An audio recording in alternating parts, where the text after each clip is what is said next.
تھا کہ دین کی دعوت دینے میں تکالیف آئیں گی اور جو مسلمان ہوں گے ایمان لائیں گے ان پر تکالیف آئیں گی عزیز و اقارب کی جانب سے، جسمانی تکالیف ہوں گی، مالی تکالیف ہوں گی، لیکن ان کو برداشت کرنا ہے، بدلہ نہیں لینا، صبر کرنا ہے۔ آپ صلی اللہ علیہ وسلم اور صحابہ نے صبر کر کے دکھلایا، جو آپ صلی اللہ علیہ وسلم اور صحابہ کے بعد کوئی اور اتنا صبر نہیں کر سکتا کہ انسان کو تھپڑ مارا جائے، گلے میں رسیاں ڈال کر گھسیٹا جائے، زخمی کیا جائے، بیوی بچوں کو چھین لیا جائے، مالی طور پر اسے نقصان پہنچایا جائے اور وہ کہے کچھ نہ۔ آج اگر بچے کو بھی ہم کوئی بات کہتے ہیں، میں نے تو بعض گھروں میں دیکھا کہ آوارہ گردی اتنی ہو گئی کہ ماں باپ بھی اگر کوئی بات کہتے ہیں تو بچے آگے سے غصے سے دیکھتے ہیں، بات تو الٹا جواب دیتے ہیں۔ اللہ تبارک و تعالی ہدایت عطا فرمائے۔ تو دشمن کی بات کو برداشت کرنا، تکالیف کو برداشت کرنا، یہ صحابہ کا شیوہ تھا۔ آپ صلی اللہ علیہ وسلم کے حکم پر صحابہ نے بدلہ نہیں دیا، جواب نہیں دیا، برداشت کیا۔ دل کرتا تھا لڑنے کو، اجازت نہیں تھی۔ لڑنا جانتے تھے، بدلہ لینا جانتے تھے، قوت والے تھے، طاقت والے تھے۔ صحابہ کرام کی طاقت کا اندازہ یہاں سے انسان لگائے کہ خالد بن ولید رضی اللہ تعالی عنہ 10 بندوں کو لے کر جانے لگے تو ابو عبیدہ ابن الجراح رضی اللہ تعالی عنہ نے مجبور کیا، تو پھر 60 بندوں کو لے کر گئے 60,000 لشکر کے مقابلہ میں، اور 60,000 لشکر کے مقابلے میں 60 بندے لے کر گئے اور صبح سے شام تک پورا دن لڑتے رہے۔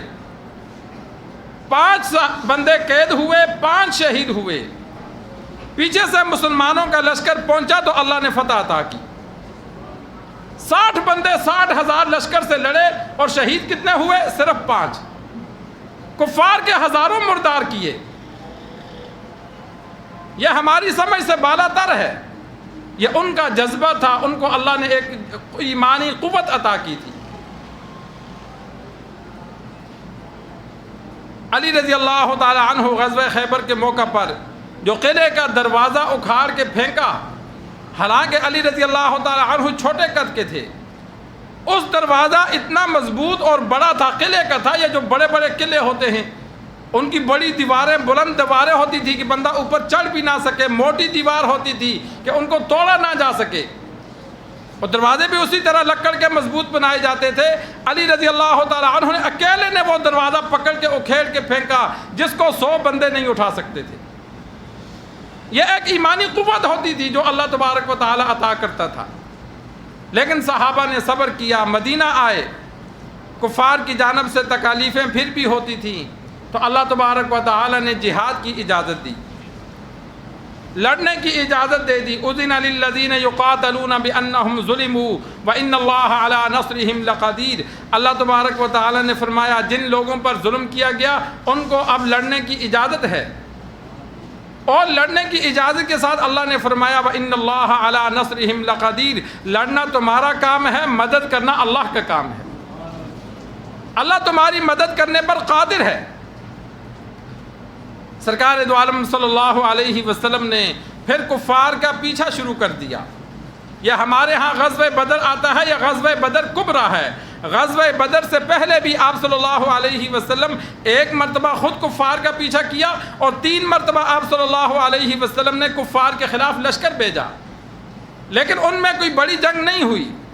اور غزوہ بدر میں آپ صلی اللہ علیہ وسلم نے کفار کے ایک قافلے کو کنٹرول کرنے کے لیے لشکر بھیجا اور ساتھ خود تشریف لے گئے، اور قافلہ 40 بندوں کا تھا، اس لیے تھوڑے بندے گئے، اسلحہ نہیں لیا، کچھ بھی نہیں لیا۔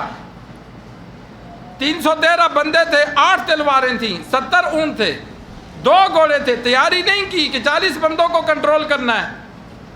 لیکن جب آگے گئے تو اللہ تبارک و تعالیٰ کا نظام قدرت ایسا ہے کہ اللہ نے فرمایا کہ اگر کفار مکہ سے تم وعدہ کرتے کہ فلاں دن میدان میں جنگ کریں گے تو تم دونوں میں سے ایک نہ آتا، لیکن اللہ تبارک و تعالیٰ نے ایسی صورتحال بنائی کہ آمنا سامنا ہو گیا، لشکر بچ گیا۔ کفار مکہ کو پتہ چلا، وہ ضد میں آ کر 1000 کا لشکر لے کر اور جنگ کی مکمل تیاری کے ساتھ آ گئے۔ ادھر سے آپ صلی اللہ علیہ وسلم کو خبر ملی، آپ صلی اللہ علیہ وسلم نے واپسی پسند نہیں کی، لڑنا پسند کیا، تلواریں بھی نہیں تھیں، اونٹ گھوڑے بھی نہیں تھے، لیکن اللہ تبارک و تعالیٰ نے بے سر و سامانی میں مسلمانوں کی مدد کر کے دکھلایا۔ اللہ نے وعدہ کیا تھا، مکہ میں وعدہ کیا تھا میں مدد کروں گا، مدینہ آئے وعدہ کیا تھا مدد کروں گا۔ بھائی کب مدد کرو گے؟ نظر تو آنی چاہیے۔ تو بدر میں اللہ نے اپنی مدد دکھلائی، 313 کو 1000 پر فتح دی۔ آپ صلی اللہ علیہ وسلم نے 10 سالہ دور میں، بخاری شریف میں 19 غزوات کا ذکر ہے، آپ صلی اللہ علیہ وسلم نے بنفس نفیس جن میں خود شریک ہوئے۔ بعض جگہوں میں 27 کا ذکر ہے، تو کمی بیشی ہوتی ہے۔ تو آپ صلی اللہ علیہ وسلم نے 10 سالہ دور میں پورے جزیرہ عرب پر کنٹرول حاصل کیا۔ مدینہ آئے، مدینہ کے قرب و جوار میں یہود تھے، ان پر کنٹرول کیا۔ ان کے بعد مکہ فتح کیا سن 8 ہجری میں، مکہ کے بعد طائف تھا، حنین تھا، وہ علاقے سارے فتح کیے۔ پورا جزیرہ عرب سرکار دو عالم صلی اللہ علیہ وسلم نے فتح کیا اور ماتحت آ گیا۔ یہ جہاد کی وجہ سے ہوا۔ ابو بکر رضی اللہ تعالی عنہ نے مرتدین کی فتنہ کی سرکوبی کرنے کے بعد شام کی طرف لشکر روانہ کیے۔ عمر فاروق رضی اللہ تعالی عنہ نے اپنے 10 سالہ دور میں 2 سپر پاور طاقتیں، ایک روم ایک فارس، جو اس وقت کی بڑی سپر پاور کہلاتی تھی، عمر فاروق رضی اللہ تعالی عنہ نے لشکر روانہ کیے، علاقے فتح کرتے کرتے دونوں سپر پاوروں کے ٹکڑے کر دیے۔ اور وہ مذاق کرتے تھے صحابہ کا، مسلمانوں کا، کہ ان کے پاس اسلحہ نہیں ہے، تلواریں نہیں ہیں، تعداد نہیں ہے، اور لڑنے ہم سے آئے۔